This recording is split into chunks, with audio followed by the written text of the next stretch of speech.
بسم اللہ الرحمن الرحیم۔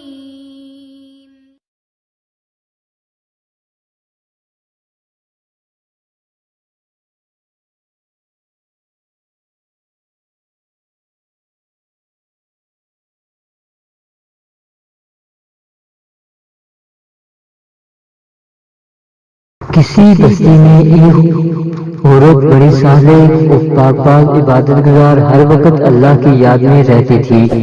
اللہ پاک نے دنیا کی نعمتوں کے ساتھ دین کی دولت سے بھی خوب نوازا تھا۔ اللہ کی قدرت کے اس کا نیک خدا ترس شوہر وفات پا گیا۔ اس کا ایک ہی لڑکا تھا۔ اس نیک عورت نے اس لڑکے کی بڑی اچھی پرورش دی، ناز و نعمتوں سے بالا تعلیم بھی اچھی دلائی۔ لڑکے نے جب دنیا کے میدان میں قدم رکھا تو ہر طرف اس کے حسن سلوک کے چرچے ہونے لگے۔ شریف لوگ اس کو عزت کی نگاہ سے دیکھتے، بیوہ عورتیں اس کو دعائیں دیتی، یتیم بچے اس کے قدموں میں آنکھیں بچھاتے۔ یہ سب اس وجہ سے کہ وہ ہر ایک کے حسب مراتب پیش آتا۔ وہ غریبوں سے ہمدردی کرتا، خیرات صدقات دیتا۔ غرض اس کی بستی میں کوئی ایسا فرد نہ تھا جو اس سے خوش نہ تھا۔ اس کی بستی والے ایسے نیک لوگ تھے کہ ہر گھر سے قرآن پاک کی تلاوت کی آواز آتی تھی۔ مساجد میں درس قرآن اور اللہ کے ذکر کی مجلس ہوتی تھی۔ غرض اس کی بستی کا ہر گھر جنت کا نمونہ تھا۔ ہر فرد دوسرے کا غمخوار احسان اور شرافت کا پتلا تھا۔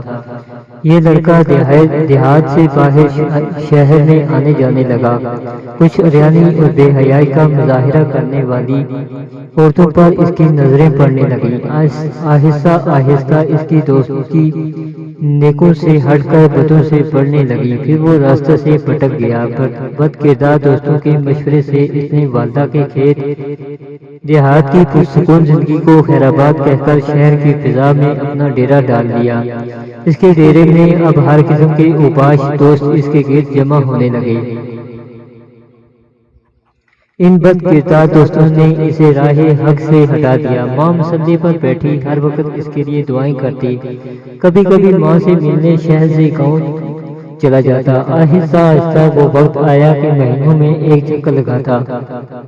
اسی اثناء میں اس کے بد کردار دوستوں کے ذریعے اس کی شناسائی ایک بدکار عورت سے ہو گئی، اور وہ اس کا اس قدر اسیر اور فریفتہ ہوا کہ اپنے باپ کی جائیداد فروخت کر کے اس پر لٹاتا رہا۔ آخر وہ وقت آیا کہ وہ عورت جس نے اپنے نیک دل شوہر کی زندگی میں کبھی کوئی دکھ نہیں دیکھا تھا، اب دوسروں کے گھر مزدوری کرنے لگی۔ بیٹا کبھی گاؤں آتا تو ماں مزدوری کے پیسوں سے بیٹے کو گھی لے کر دیتی، کوئی چیز بنا دیتی اور دعاؤں کے ساتھ رخصت کرتی۔ کافی عرصہ گزر گیا، لڑکا ماں کو ملنے نہ آیا۔ ماں بیٹے کی جدائی میں اپنے ہوش و حواس کھو بیٹھی۔ جب بھی کوئی غیر اس کے دروازے کو کھٹکھٹاتا وہ دوڑ کر دروازے پر جاتی، بے ساختہ کہتی، میرے بیٹے تم آ گئے، بیٹے تم نے اتنی دیر کیوں لگائی؟ جب معلوم ہوتا کہ گلی کے کسی بچے نے دروازہ کھٹکھٹایا تھا تو دل پر ہاتھ رکھ کر پھر مصلی پر آ بیٹھی اور رونا شروع کر دیتی۔ روتے روتے اس نیک دل کی بینائی بھی جواب دے گئی۔ اور پھر جب اس لڑکے کے پاس کچھ نہ رہا تو اس عورت نے اپنے یاروں سے مشورہ کیا کہ اب اسے جان چھڑائی جائے۔ مشورہ یہ طے ہوا کہ اس سے فرمائش کی جائے کہ میری محبت جب ہی آپ سے رہے گی کہ اپنی ماں کا دل نکال کر لاؤ۔ اس طرح وہ فرمائش پوری نہیں کرے گا تو خود ہی جان چھوٹ جائے گی۔ اس بد کردار عورت نے یہی فرمائش کی۔ وہ انسان جو ایک وقت میں فرشتہ تھا آج خواہش کے نفس کی خاطر شیطان سے بھی بدتر ہو گیا اور اس فرمائش کو بھی پورا کرنے پر تیار ہو گیا۔ خنجر لیا گاؤں کی طرف چل دیا۔ عرصہ دراز کے بعد جب یہ بدنصیب دروازے پر پہنچا تو آواز دی۔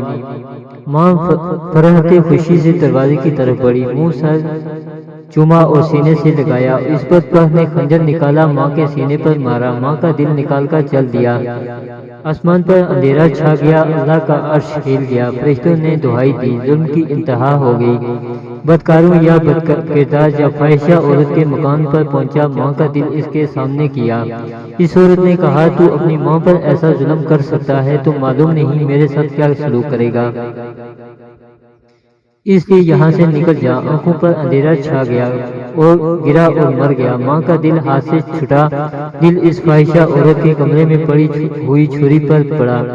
ماں کا دل پھٹا، درد سے دل سے نکلی یہ صدا، بیٹا کہیں چوٹ تو نہیں لگی؟ ماں کی عظمت، ماں کی شفقت، ماں کی محبت، ماں کے احسانات کو نظر انداز کر کے عورتوں کے آگے جھکنے والوں اور ماں کو حقارت کی نظر سے دیکھنے والوں، تم پر اللہ کی لعنت، تم پر فرشتوں کی لعنت، تم پر پیغمبروں کی لعنت، تم پر تمام نیک انسانوں کی لعنت۔ توبہ کر لو، نیکی کی راہ اختیار کر لو، ماں کے قدموں پر سر رکھ لو، اس وقت تک سر نہ اٹھاؤ جب تک وہ راضی نہ ہو جائے، چاہے تم کو موت تک سر رکھنا پڑے، رکھے رہو، نجات اسی میں ہے۔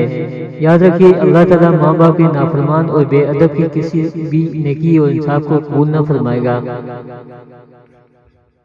لیکن اگر وہ توبہ کرے اللہ سے اور اپنی ماں کے ساتھ اچھا سلوک کرے، ہر وقت اس کو راضی اور خوش رکھنے کی جستجو میں رہے، تو پھر اللہ پاک معاف فرما دے گا، کیونکہ اللہ پاک کی رضا ماں کی رضا میں ہے، اللہ پاک کی ناراضگی ماں کی ناراضگی میں ہے۔